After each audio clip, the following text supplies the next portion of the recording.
Assalamualaikum. Boleh minum, Pak?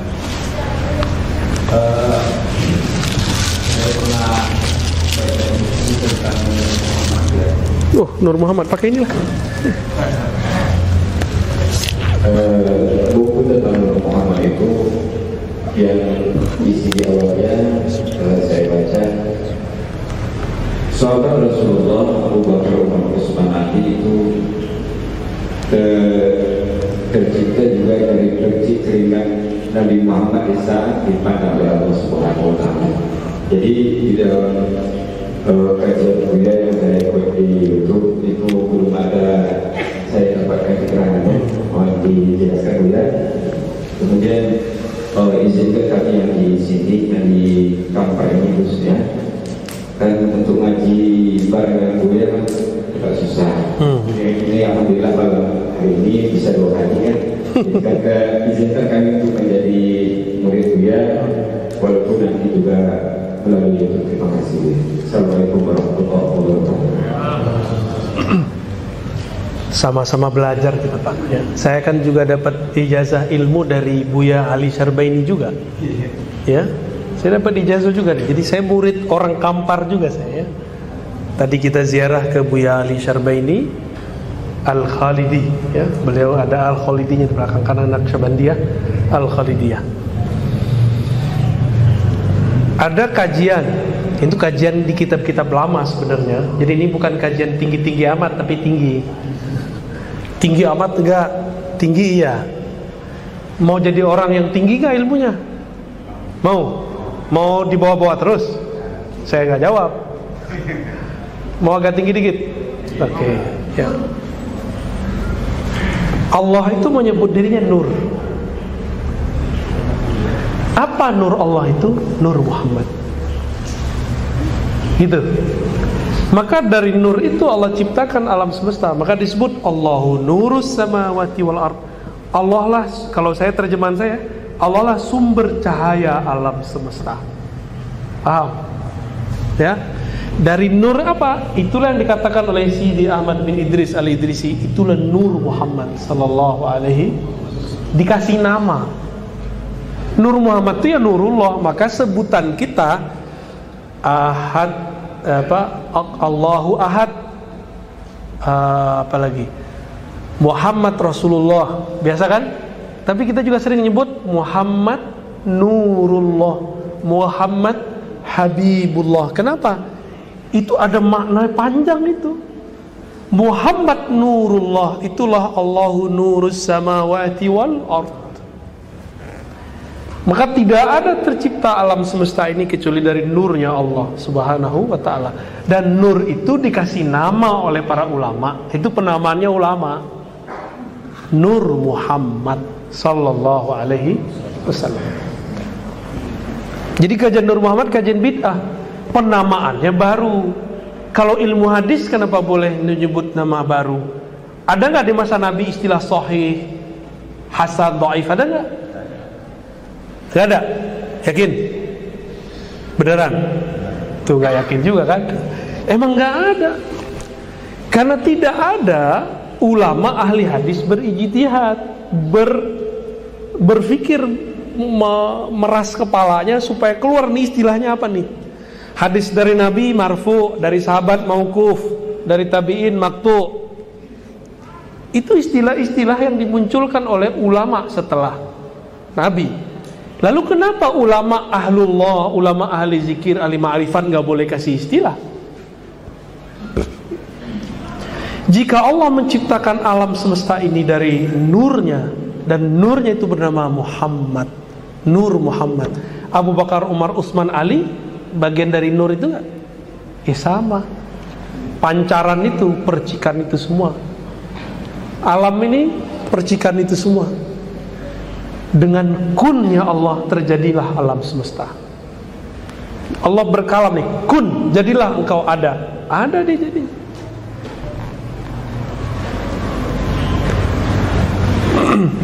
Maka tidak ada di alam ini kecuali dia percikan dari Nurullah atau Nur Muhammad.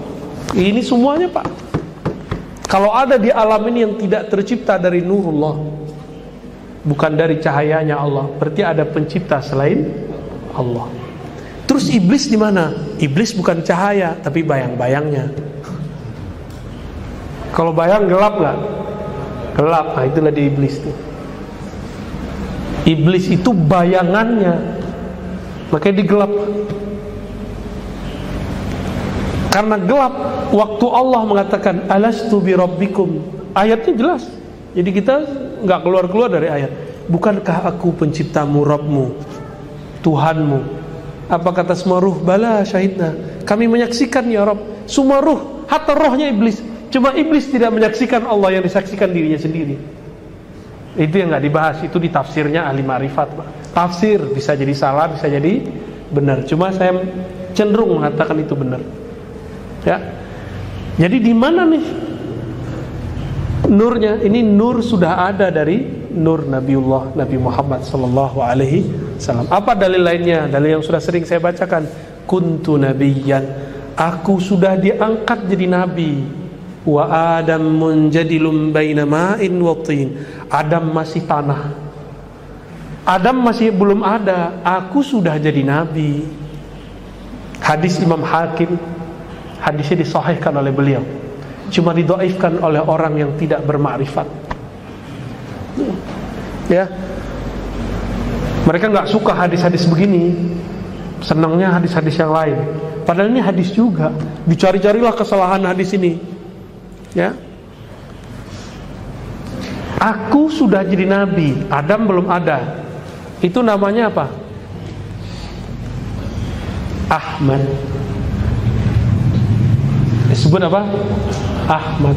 Ahmad itulah yang disebut hembusannya Allah, Ruhullah. Maka ahlullah, ulama-ulama kita menyebut Ahmad Ruhullah. Ahmad itu hembusannya Allah. Hembusan pertamanya Allah itu namanya Ahmad. Kul huwallahu ahad. Bedanya sama Ahmad berapa huruf? Ahad sama Ahmad berapa huruf? Ini kalau enak, kalau ada whiteboard kan enak. Mim. Ahad, Ahmad, bedanya apa?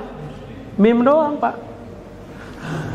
Itu gak boleh saya terusin, cuma sampai di situ aja bolehnya, ya. Itu rahasia udah. Nanti di masanya akan dibuka semua. Ya. Ini rahasia-rahasia batinnya Nabi, ya. Yang ini tidak disukai oleh mereka. Kita kalau ngomong begini dianggap dongeng. Padahal ruh Bapak ngerasain asik tuh dari tadi. Bener gak? Ini ngelinjang-ngelinjang dari tadi ini.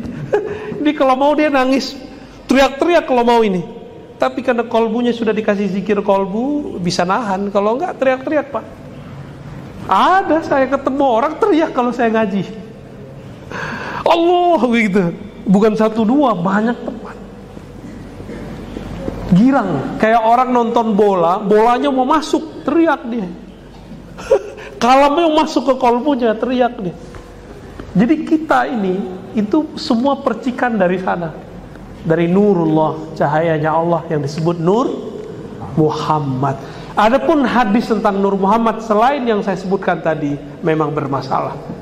Tapi kita nggak pakai itu, kita cukup pakai surat An-Nur ayat 35. Ya cukup pakai itu, ngapain pakai dalil-dalil yang aneh-aneh. Cukup. Ya, yang lain. Oh ini ada nih. Bagaimana cara mempertahankan dan menjaga cinta kepada Allah? Bisa nggak mencintai sesuatu tapi nggak kenal? Bisa nggak? Nggak bisa. Ada nggak di antara bapak ini sudah nikah sekian tahun, 20 tahun, masih ingat mantannya? Jujur Pak, jujur. Masih kan? Uada gitu.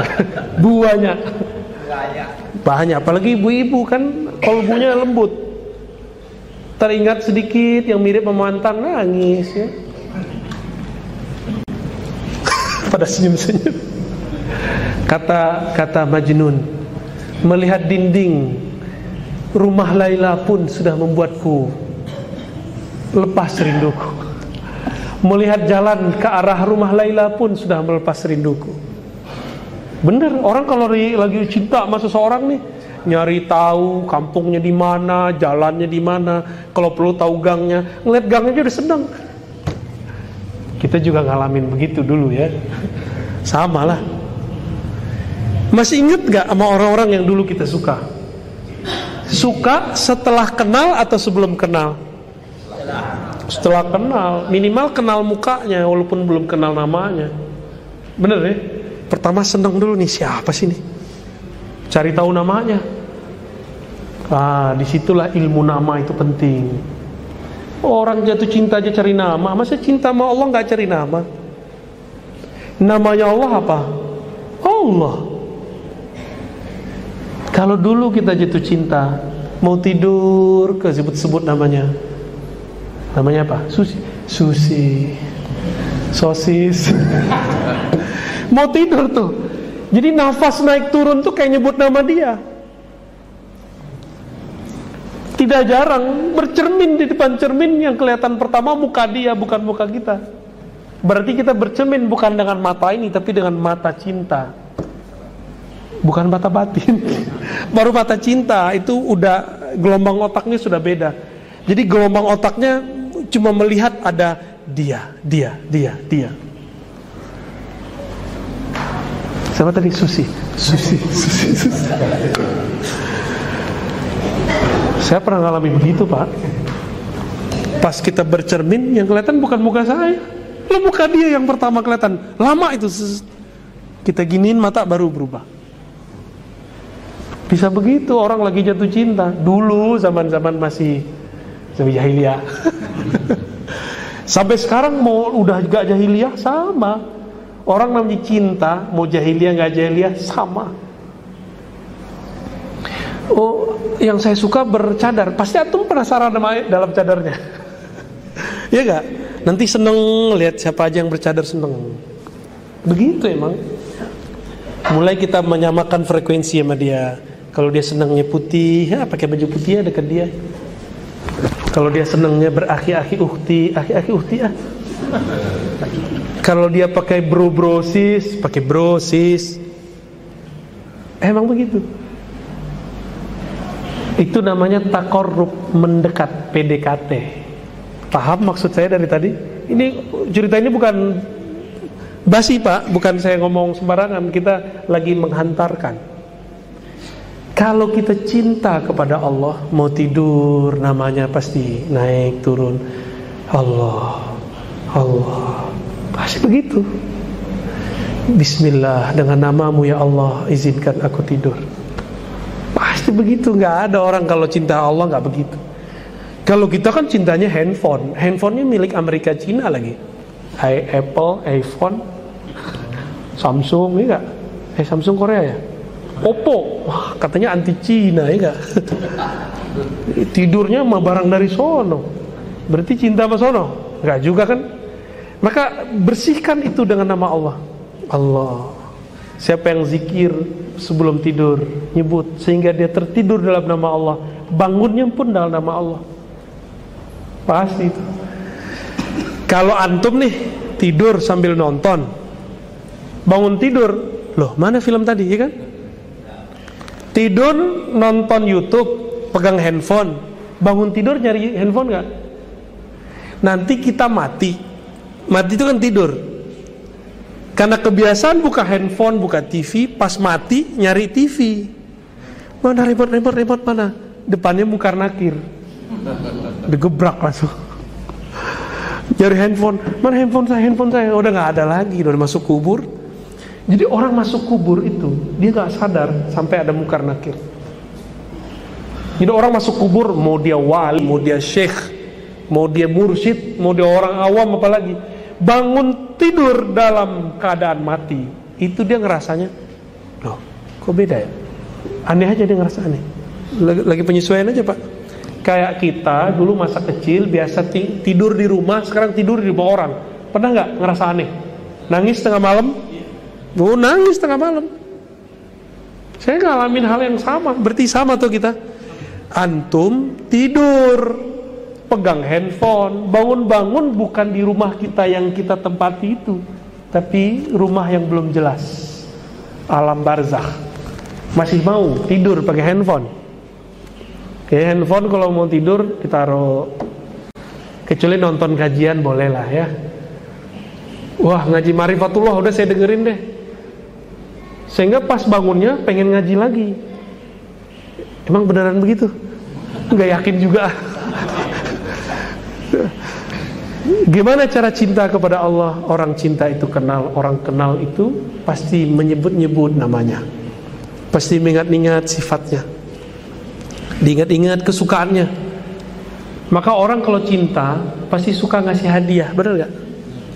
Tahadu tahabu, saling kasih hadiah lah, kamu akan saling mencintai. Kita kan kurang ngasih hadiah. Allah butuh hadiah kita gak? Allah butuh hadiah kita gak? Enggak. Maka sampaikanlah hadiah kepada kekasihnya. Siapa? Baginda Nabi Sallallahu Alaihi Wasallam. Lalu para wali, para guru, para syaikh, jika mereka masih hidup, bahagiakan fisik materi mereka, keperluan mereka. Jika mereka sudah wafat, kirim Fatihah, salawat untuk Nabi, Fatihah untuk selain Nabi. Karena Al-Fatihah itu bagi kita sebenarnya inti salawat. Jadi kenapa kita bersolawat kepada Nabi? Terus juga ila hadratin Nabi Al-Fatihah. Karena Al-Fatihah itu intinya solawat. Ada yang nanya kan? Al-Fatihah, apa dalilnya? Itulah yang disebut sallu kama ra'aitu apa? Ya ayyuhalladzina amanu sallu alaihi wa sallimu taslima. Salah satu solawat itu bentuknya adalah surah Al-Fatihah. Solawat itu bisa berarti berdoa, meminta rahmat. Iyyaka na'budu wa iyyaka nasta'in, minta rahmat ya. Itulah inti salawat dalam Fatihah. Udah jam 9 Pak, masih ada 5 menit. Gimana? Ya boleh ya. Pakai mic? Oh, langsung aja Bu. Kalau ada yang mau nanya langsung boleh. Nggak ada? Ya, tafadhal ya. Assalamualaikum warahmatullahi wabarakatuh.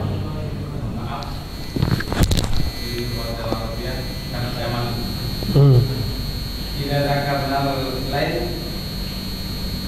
gimana kita syaraf beragamna? Iya. Apakah ini masalah?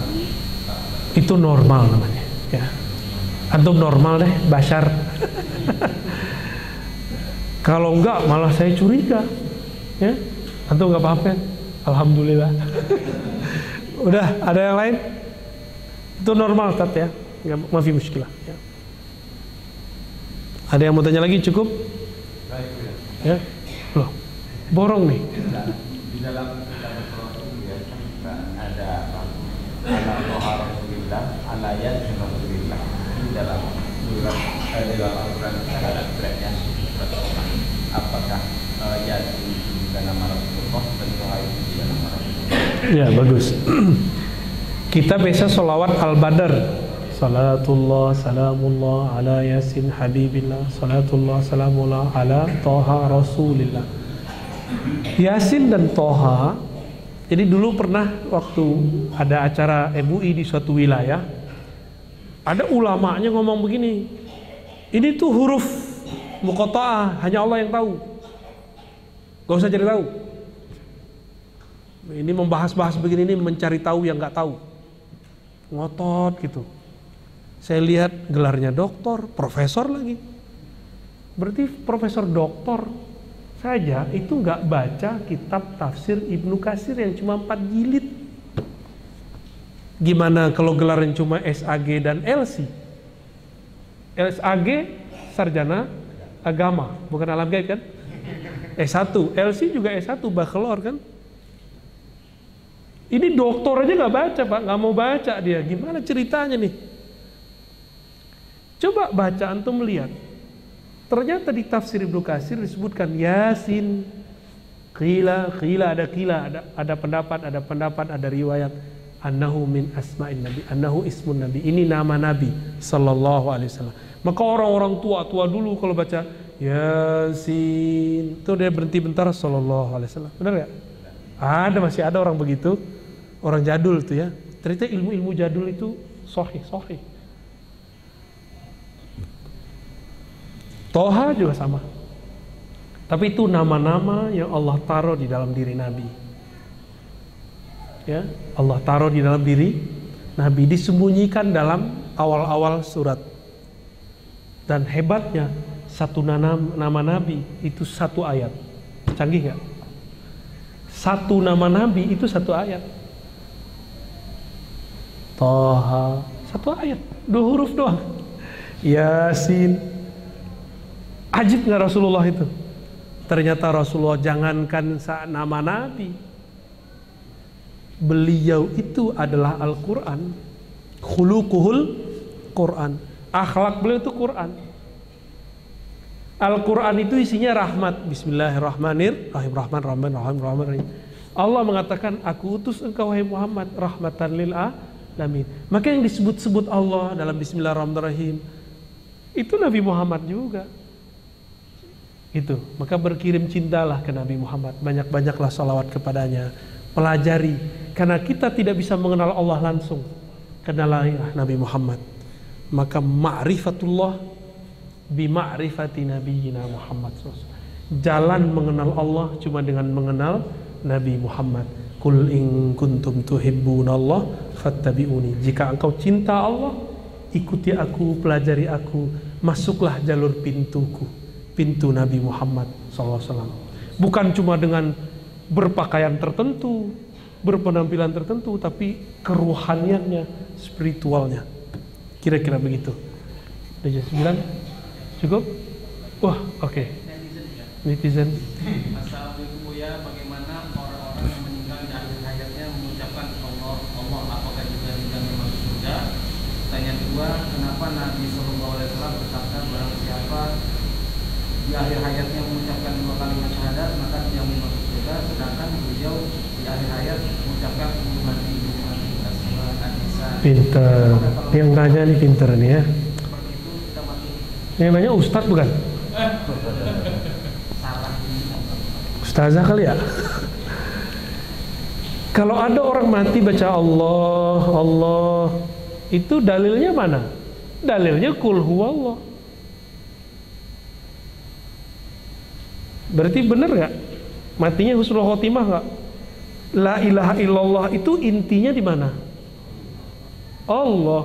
Allah itu intinya di huwallah. Hu. Maka di saat ada orang wafat baca Allah, dia sedang membaca inti dari la ilaha illallah. Itu udah sama itu. Ya. Emang masih bisa direncanain mau mati baca la ilaha illallah? Gak bisa, Pak. Hobinya apa waktu hidup, matinya dengan itu. Gak bisa dibuat-buat. Kecuali ada tiba-tiba wali datang ke dia nyelamatin dia. Karena talqin kalau bukan orang yang ngerti juga nggak bisa. Ya.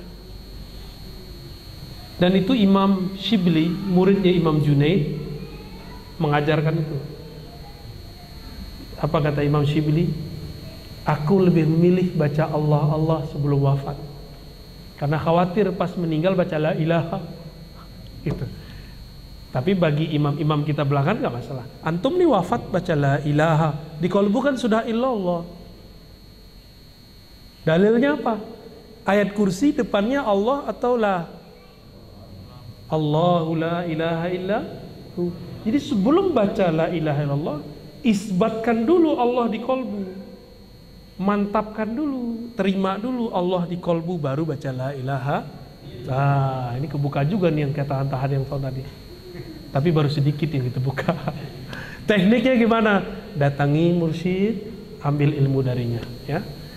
Jangan sembarang cari mursyid, istikharah, walaupun dia hebat belum tentu cocok sama kita. Cari yang cocok sama kita, ya. Cocok itu bukan dengan hawa nafsu, tapi dengan ilmu. Ya, dengan apa? Dengan ilmu. Jadi boleh? Boleh. Yang kedua tadi apa? Tentang saya luruskan dulu, Nabi tidak pernah ngomong siapa yang akhir kalamnya syahadat, 2 syahadat, enggak. Nabi cuma mengatakan man kana akhiru kalamihi la ilaha. Tidak pakai kalimat 2 kalimat syahadat, bukan begitu kalimatnya. Siapa yang akhir kalamnya la ilaha illallah gitu, bukan 2 kalimat syahadat. Itu ya, lafaznya begitu. Kita kembalikan ke hadisnya. Pasti masuk surga. Terus yang ketiga, Nabi ngomong begitu, lalu kenapa beliau wafatnya pakai umati? Ya Rasulnya kan beliau. Karena semua ditanggung oleh beliau, masih perlu nggak ngomong la ilaha illallah? Masih perlu nggak ngomong Muhammad Rasulullah, Muhammadnya dia sendiri? Nggak perlu dia baca Muhammad Rasulullah dia sendiri. Kenapa dia diutus oleh Allah? Kenapa dia kemudian dijadikan Rasulullah? Karena umat kan, maka dia ketika selesai dia mengatakan ummati as-salah. Nanti baru bangun yang dicari umatnya. Nabi nggak ngurus sendiri. Kita yang egois, kita nyari diri sendiri, nyari makan diri sendiri. Kita bangun tidur pernah kan doain guru, doain sholawat ke Nabi. Ini antum nih mau bersama Nabi nggak nanti di akhirat? Sholawat sebelum tidur, sholawat bangun tidur. Pasti ketemu Nabi Sallallahu Alaihi. Kenapa kita pelit? Disebut namanya aja kok sholawat kok. Sebelum tidur, Allahumma sholli ala sayyidina. Bangun tidur, alhamdulillahilladzi ahyana ba'dama amatana wa ilaihin nusyur. Allahumma sholli wa sallim barik ala sayyidina. Alhamdulillah masih dijadikan umat Muhammad. Masih dikasih kesempatan menjadi umat Nabi Muhammad sallallahu alaihi wasallam. Dia itu ingat kita, enggak ingat dirinya lagi. Kita egois, kita ingat diri kita sendiri. Bahkan beberapa orang ingat cuma torikotnya doang, mazhabnya doang, manhajnya doang. Jangan, ingat itu Nabi, umat Muhammad SAW. Bukan hanya orang torikot kita, bukan hanya orang mazhab kita, bukan hanya orang manhaj kita. Semuanya kita doain. Nabi ngomongnya umati apa? Naqsyabandi gitu gak? Salafi, JT. Begitu gak? NU, Muhammad. Enggak, Nabi gak ngomong begitu. Nabi ngomongnya ummati, semua umatku masuk. Coba mulai diganti perspektif kita, mulai mencintai semua. Maka saya kalau mengkritisi Salafi juga bukan benci mereka, itu karena mereka benci kita, lalu menyalah-nyalahkan kita. Masa kita nggak ada hak jawab ya nggak? Ya kita jawab dong ketika dianggap sesat. Asy'ariyah sesat ya kita jawab. Sufi itu Syiah, kita bilang bukan, Sufi bukan Syiah, Syiah sendiri. Ini contoh-contoh aja ya. Mau bersama Nabi Sallallahu Alaihi Wasallam di surga, ya minimal mampir-mampir ketemu Nabi lah. Kan ketemu Nabi itu antum kira mudah? Gak mudah kalau di surga. Udah kerajaan langit itu. Kalau di bumi masih mudah. Mumpung sekarang bisa sholawat ke Nabi. Apa kata Nabi? Kamu sholawat sekali, aku langsung jawab. Enak gak? Enak. Ada orang masuk neraka, dia dengan satu sholawat dia selamat. Jadi dia pernah sekali seumur hidupnya sholawat, Allah keluarin. Apalagi sholawatnya berkali-kali dengan rasa rindu. Maka sholawatlah dengan cinta, bukan dengan angka. Sholawatlah dengan rindu, bukan asal ikut-ikutan. Ya, deh, saya ngeliatnya Bang Adam. Saya rasa cukup, Bapak Saudara makanan Allah. Semoga pertemuan ini bukti kita cinta kepada Allah, bukti kita cinta kepada Rasulullah. Mari kita salawat Allahumma salli ala Sayyidina Muhammad wa ala ali Sayyidina. Allahumma salli ala Sayyidina Muhammad wa ala Allahumma salli ala Sayyidina Muhammad. Ya Allah, sampaikan salam rindu kami, salam cinta kami kepada baginda Nabi Muhammad SAW. Ya Allah, sampaikan salam maaf kami kurang mencintai beliau, kurang mengenali beliau. Ya Allah, sampaikan salam cinta kami. Kami ini umat yang kurang ajar ya Allah, umat yang tidak tahu diri ya Allah. Beliau wafat pun baca nama kami, tapi kami ketika tidur lupa dengan namanya. Sebut namanya kami pun lupa bersolawat kepadanya. Allahumma salli ala Habibika Sayyidina Muhammad. Ya Allah, sampaikan ya Allah salam rindu kami, salam cinta kami, salam rahmatmu, salam kasih sayangmu kepada baginda Nabi Muhammad sallallahu alaihi wasallam. Asyhadu an la ilaha illallah wa asyhadu anna Muhammadar Rasulullah. Wafatkan kami ya Allah, yang hadir ini khususnya ya Allah, yang berhusnuzon kepada umat Islam ya Allah, dalam mencintai Engkau ya Allah, mencintai Nabi Engkau ya Allah.